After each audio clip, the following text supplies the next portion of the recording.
ప్రభు నందు ప్రియులారా, ప్రభు నామమున మీకు వందనములు. ఈరోజు దేవుని యొక్క వాక్య ధ్యానము లూకాసు వార్త 15వ అధ్యాయము 2వ వచనము. ఇతడు పాపులను చేర్చుకొని వారితో కూడా భోజనము చేయుచున్నాడని చాలా చనుగుకొనిరి. దేవుడి మాటలు దీవించి ఆశీర్వదించునుగాక.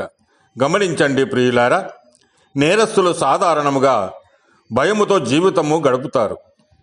జన్మతో సంక్రమించిన నేరమైన, జీవిత చర్యల మూలముగా పెరిగిపోయిన నేరమైన నేరస్థాపన చేయని సత్పురుషుడు ఉన్నాడు. అంతేకాదు, పూర్తిగా నీతిమంతులుగా తీర్చు ప్రభువు ఉన్నాడు. ఇది పరలోకపు ప్రేమ. పాపములో పట్టబడినటువంటి ఒక స్త్రీని రాళ్ళు రువి చంపాలని కొందరు సూచించగా, నేను నీకు శిక్ష విధింపను అన్నాడు సర్వాధికారి. అంతేగాక ఊరిలో పాపాత్మురాలుగా పేరు పొందిన ఒక స్త్రీ ఆయన పాదాలపై పడి పశ్చాత్తాపంతో కన్నీరు కార్చగా, ఇది పాపాత్మురాలు అన్నారు నిష్టగల పరిసయ్యులు. కానీ ప్రభు అంటూ ఉన్నాడు, ఆమె విస్తారమైన పాపములు క్షమించేము. మానవులమైన మనమంతా మలినమైన జీవితము గలవారమే. కానీ మారు మనసు పొంది ఒక పాపి విషయమై పరలోకములో సంతోషము కలుగుతుంది. దేవుని దూతల ఎదుట సంతోషము కలుగుతుంది. మన దోషముల విషయమై గ్రహింపుతో పశ్చాత్తాపముతో ఆయనను ఆశ్రయిస్తే ఆయన మన గత పాపములను జ్ఞాపకము చేసుకొనడు. ఆ సత్పురుషుడు విస్తారమైన దయా కనికరము దీర్ఘశాంతము గలవాడు, 1000 కృపజూపువాడు, మన పాపములను క్షమించువాడు, బహుగా క్షమించినవాడు. యెరికో నగరములో అన్యాయముతో అస్థిరుడైనటువంటి ఒక పాపిని క్షమించి రక్షించాడు.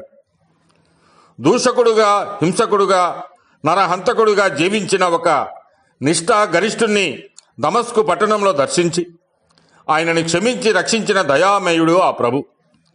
యెరికో నగరములో వేశ్యగా జీవించిన రాహాబును రక్షించి నీతి మంత్రురాలుగా తీర్చినటువంటి మహనీయుడు ఆయనే. మీరు కూడా నీతిమంతుల పట్టిలో ఉచితముగా చేరగోరుచున్నారా? అయితే ఆ పుణ్యపురుషుడు ఎవరో తెలుసుకొనండి. ఆయన యుగాయుగములకు శిల్పకారుడు, జగది ఉత్పత్తికి ఆధారభూతుడు, నిత్యుడే గాని నరవతారిగా కాలములోనికి వచ్చినవాడు. నేరస్తులకు మానవాళి పక్షముగా నీతిమంతుడగు ఆ ప్రభు మానుపై మరణించి శిక్షావిధిని భరించి మృతిని గెలిచి లేచిన జీవాధిపతి. ఆయనే పాపులను చేర్చుకొను యేసు ప్రభు. నీవు ఎంత పాపివైనను యేసును చేర్చుకొను.